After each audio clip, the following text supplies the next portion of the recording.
monopolizing our airwaves. All those events that have taken place that have been so much a part of the news. It's pretty hard to miss the fact that there is a lot of unrest in the world, here and abroad. There was the Brexit vote in the United Kingdom, which will cause them to be divorced from the European Union. The main complaint, unrestricted immigration, changing the social makeup of the population, causing many long-time British citizens to ask, what does it mean to be British? In our current political battle, with all the talk of restricting Muslims visiting our country to building a fence between us and Mexico, similar complaints about immigration, many are asking the same question, what does it mean to be an American? But since we are a nation of immigrants, we must be very careful how we answer that question. Because unless you are of Native American blood, guess what? You're an immigrant. But what does define us as an American? What morals and beliefs should we practice and believe in as a citizen of the United States? And if you ask the question to a cross-section of Americans, you will get many different answers. Then there was the mall shooting in Germany, the ISIS bombing in France, which is causing many in those countries as well to call for tighter controls on immigration. Many French citizens are trying to get their politicians to define what it means to be French. But for France, this is not a new problem. It's not a new debate. For the last several years, in fact, this has been a question plaguing the French citizenry. Since 2010, the French have been involved in this grand debate of what it means to be French.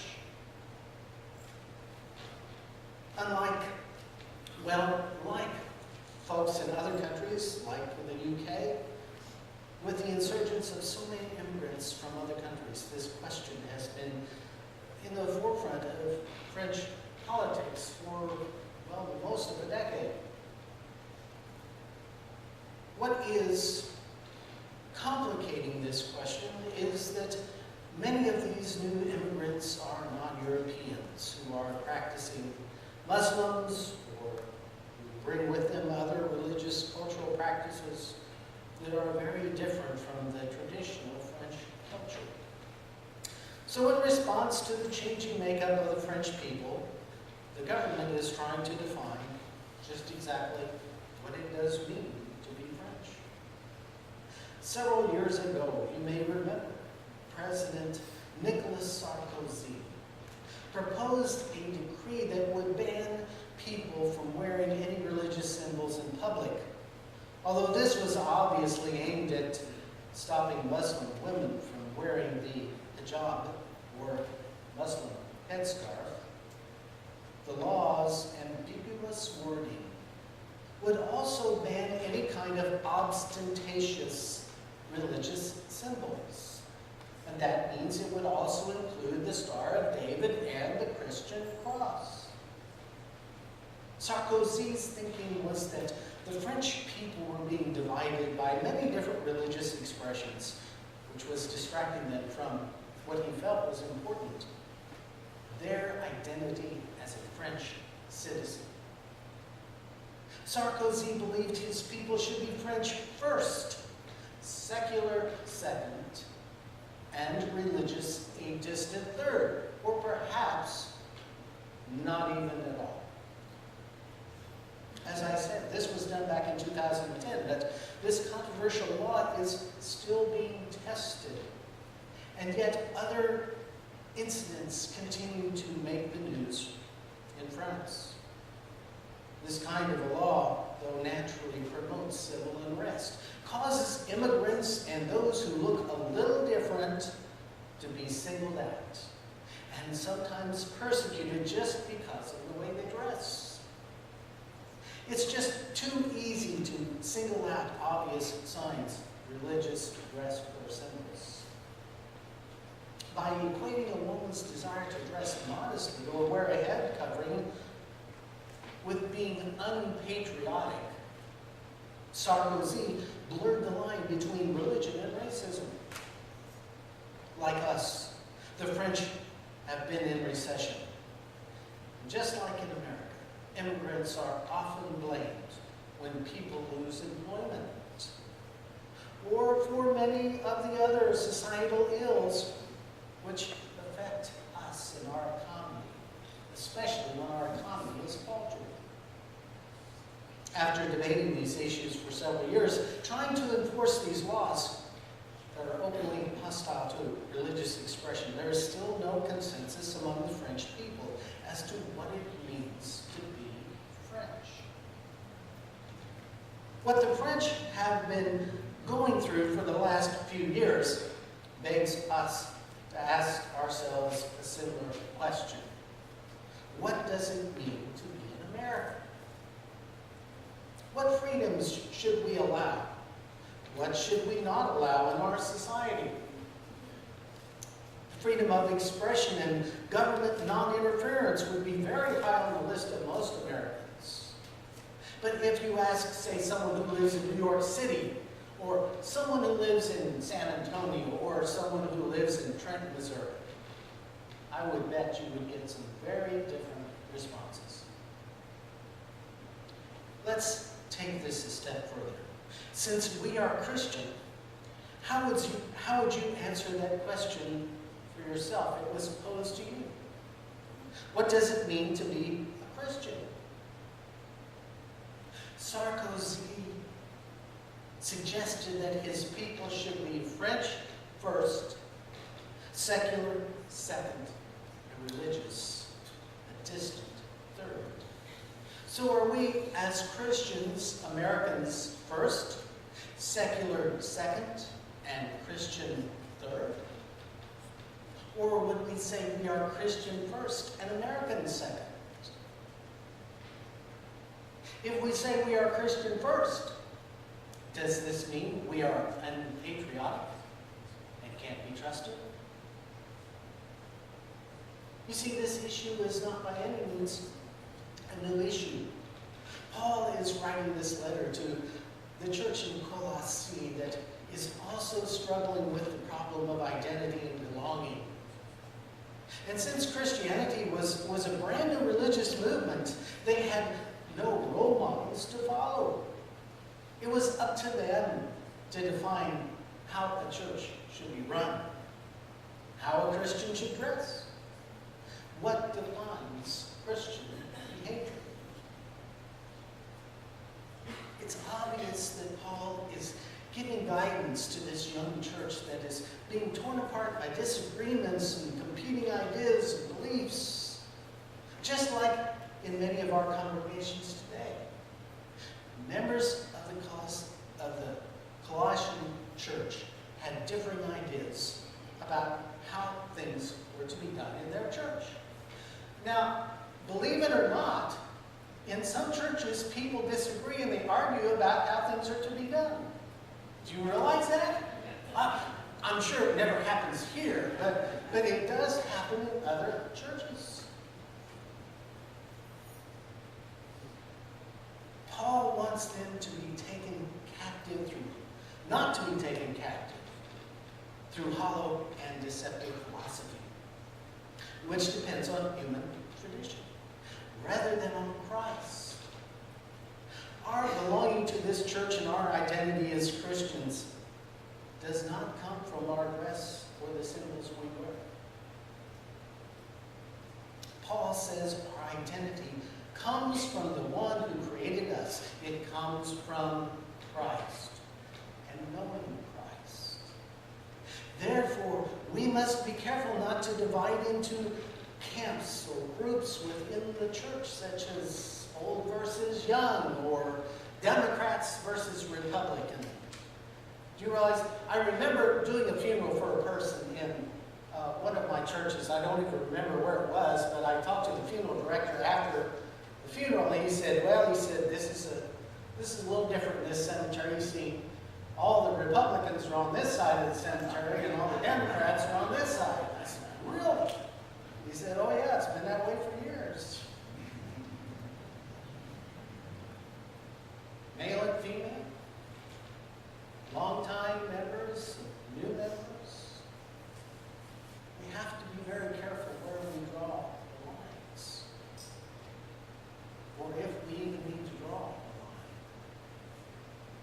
Too often we let the wrong issues unite us. Unity does not necessarily mean uniformity. As a congregation, we like the familiar and we tend to resist change, don't we? Or is that true here? I don't know, I'm new here, you'll have to tell me. Is change easy around here? Uh-oh.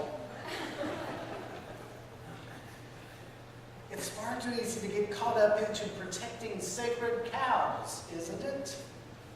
Defending long-standing traditions, even though they just might be a little outdated. And in some cases, we do things that no one can even remember why we do them. It's like a story I heard about a young couple who moved to the Netherlands. They moved to this quaint little village that had this beautiful old cathedral. Naturally, that's where they started going to church. One of the things that they noticed when they walked into the church, they looked around, of course, and sat down, hoping not to sit in someone else's seat, right? And they noticed as the people came in, they would stop just past the entrance. They would turn to the wall to the right, and they would bow or touch their forehead, or some would even cross themselves. And they didn't understand what was going on, because when they looked at the wall, it was simply a blank wall. Well, it seems that later on, the old pastor of the church that had been put on there for years, they thought the cathedral had been built sometime maybe in the 8th century, was beginning to fall off the wall. And so a renovation took place. And as the workers began to remove the old plaster from the wall, what they found underneath was a beautiful fresco of Christ. No one could ever remember when it was visible for anyone to see.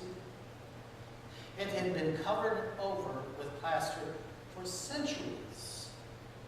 But yet, the tradition had survived that when anyone walked into the sanctuary, they would turn to the right, face a blank wall, and acknowledge something was there. And it was a picture of Jesus Christ.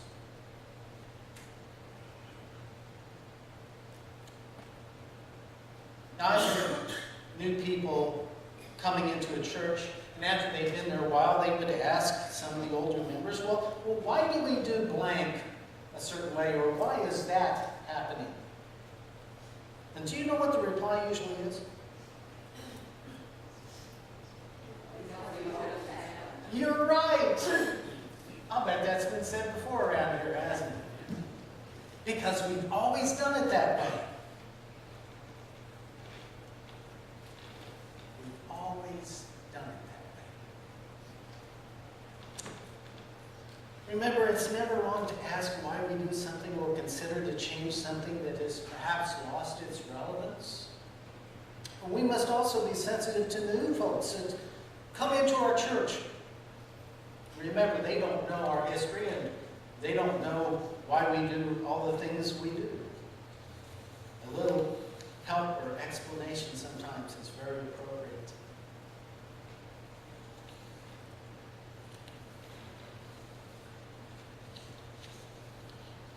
You know, we can